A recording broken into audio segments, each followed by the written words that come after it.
係我哋想 solve cosine x 等於1 over 2啊，嗰個 angle x 咧就喺0到360度之間，咁點 solve 咧？咁首先咧就係 cosine x 咧係1/2，咁你可以撳 calculator 啦嚇，或者寫出嚟個 x 咧可以係 arc cosine 1 over 2嘅，但係咁啊低 form 嘅情況啊，到我哋高 form 咧係未完嘅呢條數，因為咧我哋知道個 x 除咗係鋭角之外咧，可能用其他選擇嘅。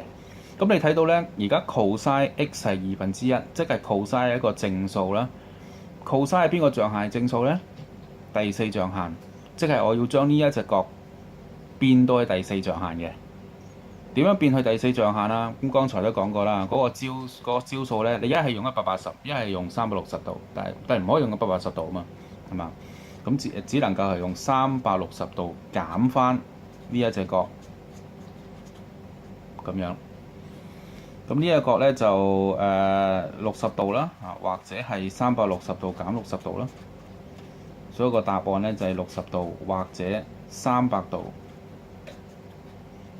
順帶一提啦，你用 calculator 咧去計 shift cosine 1/2啦，或者 arc cosine 1/2啦，只能夠俾到一個答案你嘅啫。另外嗰個答案咧係你個 calculator 俾唔到你㗎，你一定要自己咧用呢個方法，所謂改變象限或者調校象限咧去計出嚟嘅。